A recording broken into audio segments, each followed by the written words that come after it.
አንድ በእድሜ የገፉ አዛውንት ፍቅር ምንድነው ተብለው ተጠየቁ።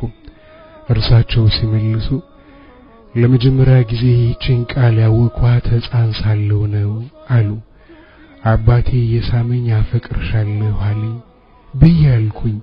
ፍቅር ማለት እዝነት፣ መረጋጋት፣ ሰላም የበዛበት እቅፍ ነው።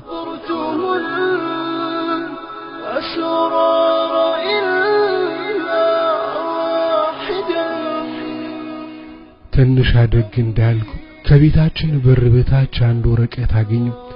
የጎረቤታችን ልጅ ስሜን ጽፎ አፈቅርሻለሁ ብሎ ነበር ብያልኩኝ። ፍቅር ማለት ጀግንነት፣ እብደት ነው።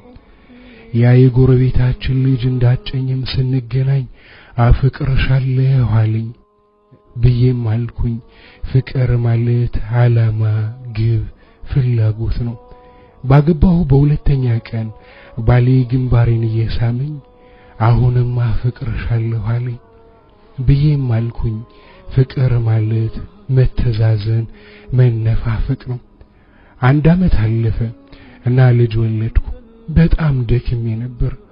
ባሌ መጣና እጄን ይዞ አሁንም አፈቅርሻለሁ አለኝ ብያልኩኝ። ፍቅር ማለት ምስጋና፣ ቦታ መስጠት፣ ሐዘኔታ ነው። ከብዙ ዓመት በኋላ ጸጉራችን ሸበተ፣ ልጆቻችን አገቡ። ባሌ ጸጉሬን እያሻሸ አሁንም አፈቅርሻለሁ አለኝ ብያልኩ።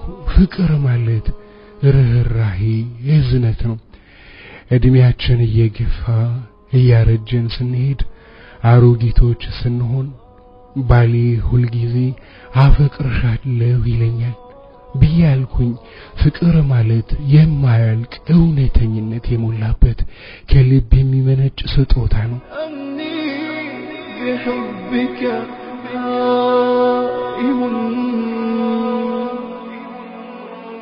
الروح تفضح أشواقي وأخفيها.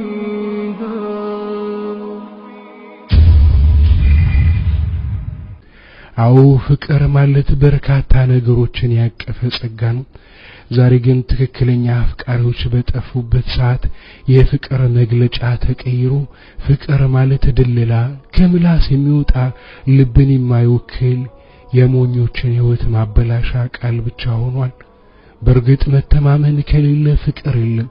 መተዛዘን ከሌለ ፍቅር የለም። አንዱ ለሌላው ካልኖረ፣ ሌላውን ካልረዳ ፍቅር የለም። በአጠቃላይ ፍቅር ማለት ራስን በምትወደው ውስጥ ወይም በምትወጂው ባልሽ ላይ ማግኘት ማለት ነው። እኛ ሙስሊሞች ፍቅር ምን እንደሆነ ውዱ ነብያችን በተግባር አስተምረውናል። ግና ስንቶቻችንን ምን ተገብረው?